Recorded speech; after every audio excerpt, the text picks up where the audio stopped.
Raider Nation, we got our guy. And now it's a matter of who is Clint Kubiak going to bring in to the Las Vegas Raiders. So in today's video, we're going to get into the top 5 free agency targets that I think the Raiders should really go after and try to bring onto this thing to really get it going in the right direction.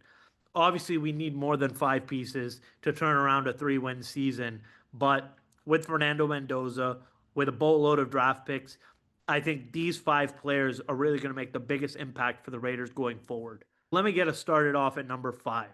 I got Braden Smith, right tackle for the Indianapolis Colts. 6'6", 315 pounds, just an absolute monster of a right tackle. And before you say anything, DJ Glaze has to go. Delmar Glaze Jr. has got to go. He was asked this season. We don't have a solid right tackle. Bringing this guy in would definitely anchor the trenches. And on the opposite side of Colton Miller, who's going to come back healthy at left tackle, hopefully have JPJ at center, a couple new guards. We'll have a new right tackle in Braden Smith. He's a classic right tackle build, over 300 pounds, can stop defensive ends from getting around him and getting to the quarterback. He has a strong anchor base. He's really built. He's strong on the bottom half of his body. And he's got a first good step. Now spent the last 7 seasons with the Indianapolis Colts out of Auburn. He was a former second-round pick. And he was on the all-rookie team in 2018. And he's a 2-time all-SEC American. He's not even 30 years old, which really helps his case here. And we have some money to play with. And we need a solid offensive line. The Raiders' offensive line was the worst in football last year, which gets me into my next selection, guard Wyatt Teller from the Cleveland Browns. He's got the classic power guard frame. He's 6'4", over 300 pounds. He's a great run blocker, and that's exactly what we need on the interior line to open up these holes for Ashton Jeanty. He brings a physical presence and instantly makes the line better. He's going to get a big contract this offseason, that's for sure, and I doubt he's going back to Cleveland, and the Raiders really have to look at bringing this guy on board to replace either Dylan Parham on the left side or Alex Kappa on the right side. And please, for the love of God, move JPJ back to center. That's all we need. And Clint Kubiak is a smart offensive mind who will do something like that. Wyatt Teller, 5th-round pick, only lasted in Buffalo 1 year, went to the Browns in 2019, same draft class as Braden Smith, just super physical. 2nd-team All-Pro 2 years in a row, 2020 and 2021, a 3-time Pro Bowler, and has played over 100 career NFL games. His last contract was 4 years, $56 million. Now you got to think that he's going to be worth over $70 million this year. He injured his calf in week 17 and was out for the 17 and 18, missed the last 2 games of the season. However, he's going to be back at full strength, and he's going to be a really physical addition to this offensive line that desperately needs help and needs to make room for Ashton Jeanty to run through. The majority of the money we have in free agency has to be spent on the offensive line, and that's a given. Moving on to my 3rd pick now, we'll move on to the other side of the ball. We got Jalen Watson, cornerback from Kansas City. Now here's a guy, shout out Chris Collinsworth, that we can get probably for a pretty good deal, for probably a 2 to 3 year deal at a really good number.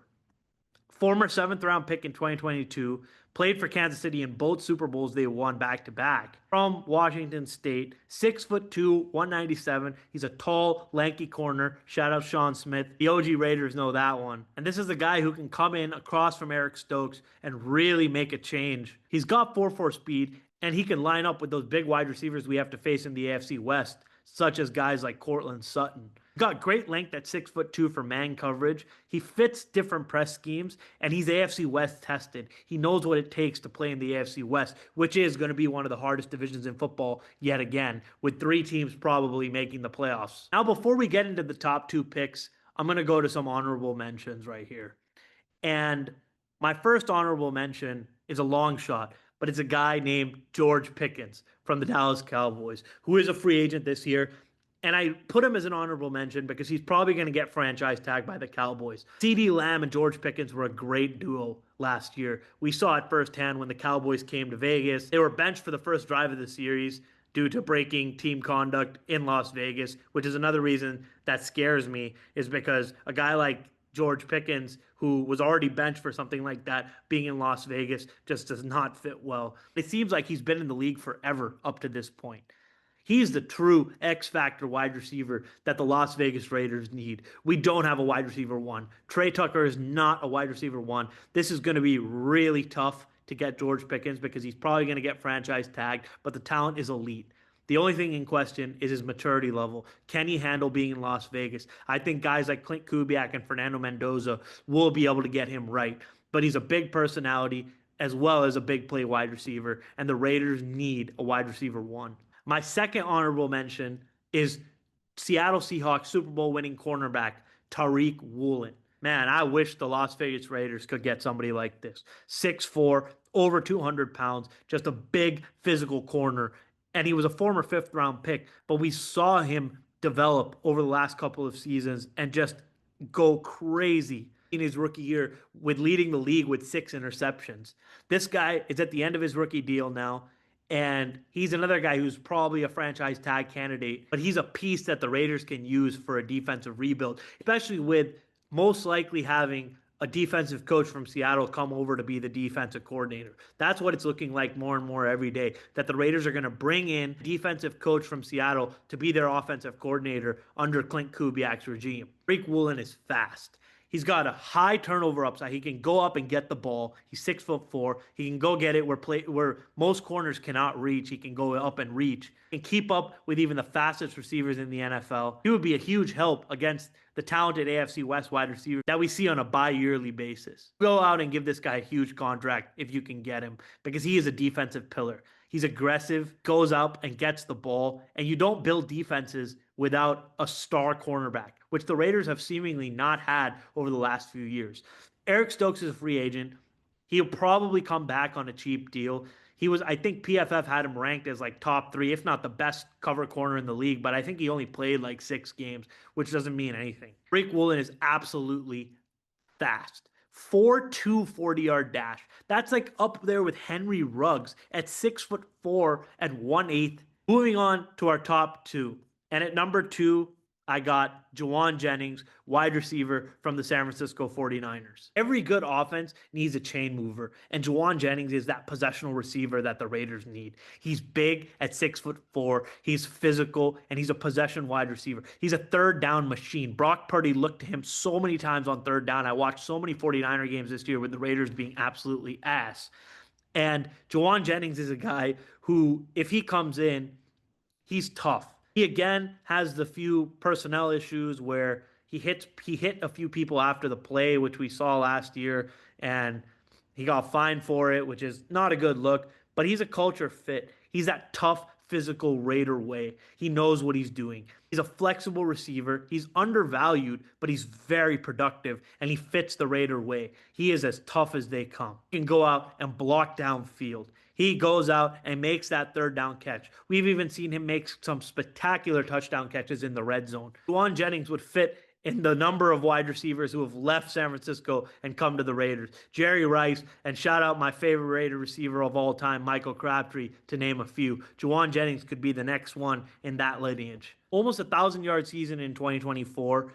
Only started 10 games, played 15 games, and caught 6 touchdowns. But this year, an improvement in the touchdowns. In the red zone, he was used much more effectively. Made 9 touchdown catches, had just over 600 yards, but has some injury problems this past year, which scares me a little bit. In August, the 49ers decided not to trade him. They couldn't agree on an extension, and then they just restructured his contract with playing incentives and all that stuff.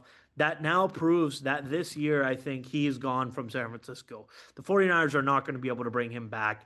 He was unhappy last year, and then with the playoff exit this year against Seattle, I just don't see Juwan Jennings making a comeback to San Francisco, and this is a guy the Raiders have to go out and target. The Raiders have to get this guy as the number 1 pick. And now, number 1.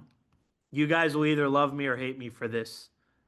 But the number 1 free agent Las Vegas Raiders have to target, and it's because we all love him. The Las Vegas Raiders should go out and target Khalil Mack. Edge rusher, Los Angeles Chargers. Need I say more? If you want the Raiders defense to turn scary overnight, this is the move.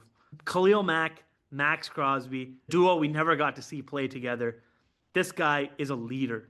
And of course, after the Raiders traded him back in 2018 when John Gruden took over, I don't know if he likes us anymore, to be real. I mean, when he played us against the Chargers, he had that 5-sack. When he was on the Chargers and he played us, he had that 5-sack game against Carr. That was Devontae Adams' first game. I was there. He knows how to destroy the Raiders. But he is familiar with the Raiders culture, and him coming to Las Vegas would be the perfect homecoming. He's still really productive. He had that nasty elbow injury against the Raiders earlier this year, but he's a short-term win now move. The former number 4 overall pick in the NFL draft. Only 5.5 sacks this year, 6 last year, but 2023 was his best sack season ever with 17 sacks. And I think he was a Defensive Player of the Year finalist, if I'm not mistaken, that year. No one will ever forget his interception off of Cam Newton in 2016 that clinched the Raiders' first playoff berth in nearly 10 years. This is a pure leadership move, and the Las Vegas Raiders have to go out and bring home Khalil Mack, guys. Raider Nation, let me know in the comments what you think about my top 5 plus my honorable mentions. And let me know who you want and who you want Clint Kubiak to go out and bring in.